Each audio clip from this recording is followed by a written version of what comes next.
இந்த செய்தியை உங்களுக்காக வழங்குவது அருண் மசாலா. 1983 ஆண்டிலிருந்து தரத்துடன் தன்மை மாறாத அறுசுவை சமையலுக்கான அருண் மசாலா.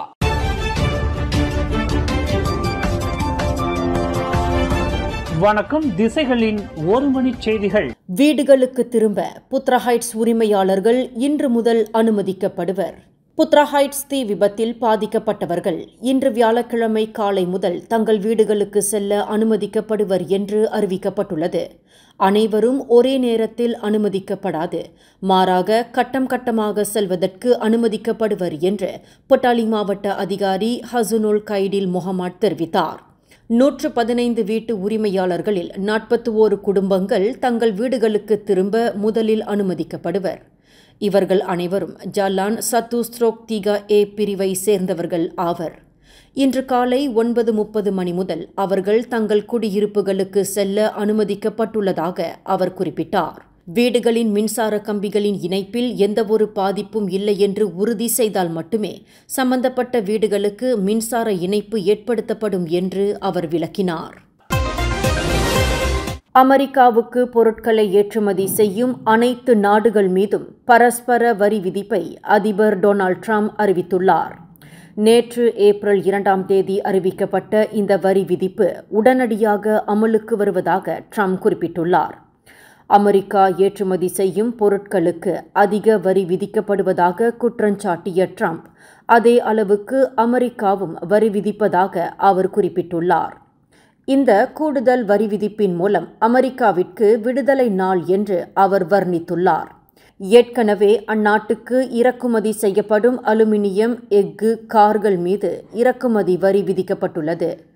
ட்ரம்பின் இந்த அதிரடி நடவடிக்கையினால் உலகளவில் வர்த்தக போர் ஏற்படும் என்றும் உலகளவில் பொருளாதாரம் பாதிப்புக்கு உள்ளாகும் என்றும் பதற்றம் உருவாகியுள்ளது.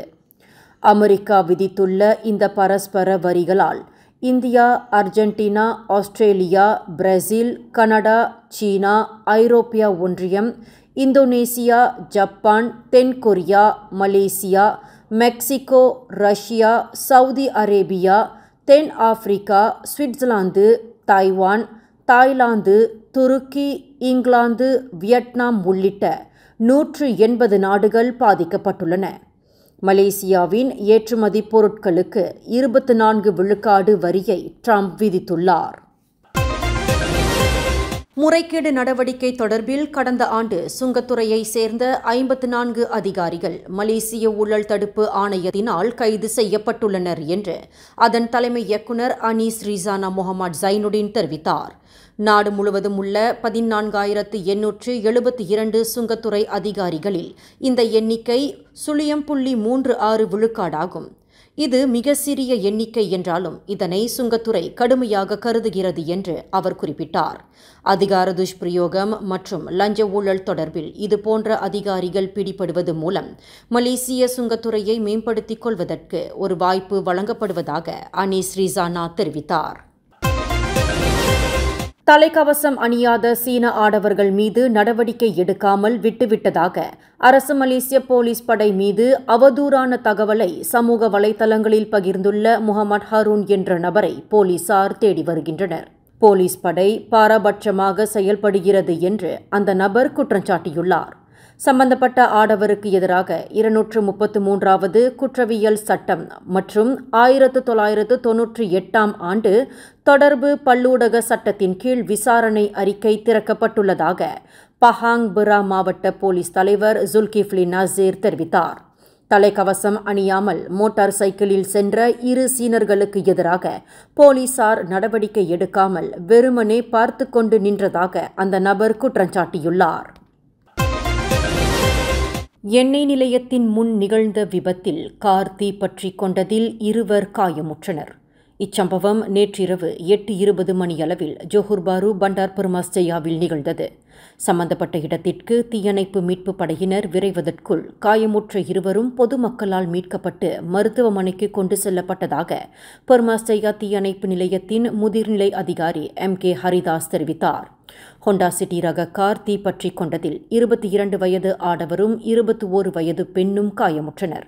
அவ்விருவரும் EMRS வண்டியின் மூலம் சுல்தான் இஸ்மாயில் மருத்துவமனையில் அனுமதிக்கப்பட்டுள்ளதாக அவர் கூறினார். மலேசியாவிற்கு எதிராக 24 விழுக்காடு ஏற்றுமதி வரியை அமெரிக்கா விதித்த போதிலும் அதற்கு எதிராக எதிர் நடவடிக்கை எடுப்பதற்கு நாடு நோக்கம் கொண்டு இருக்கவில்லை என்று முதலீடு, வர்த்தகம் மற்றும் தொழில்துறை அமைச்சு தெரிவித்துள்ளது. எனினும் இந்த 24 விழுக்காடு கூடுதல் வரி விதிப்பை மலேசியா கடுமையாக கருதுவதாக அந்த அமைச்சு இன்று வெளியிட்டுள்ள ஓர் அறிக்கையில் தெரிவித்துள்ளது.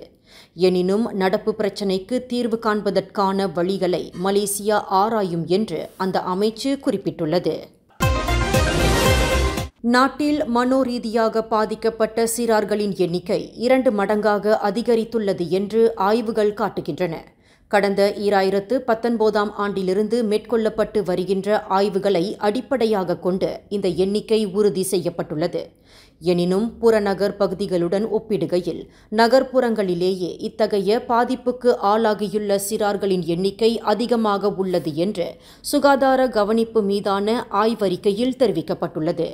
இந்த செய்தியை உங்களுக்காக வழங்கியது அருண் மசாலா. 1983ஆம் ஆண்டிலிருந்து தரத்துடன் தன்மை மாறாத அறுசுவை சமையலுக்கு அருண் மசாலா. மேலும் செய்திகளை தெரிந்து கொள்ள கீழே இருக்கும் பெல் பட்டனை அழுத்துங்கள். உங்கள் மகிழ்ச்சியை வெளிப்படுத்த லைக் மற்றும் ஷேர் செய்யுங்கள். தொடர்ந்து திசைகளோடு இணைந்திருக்க சப்ஸ்கிரைப் செய்யுங்கள்.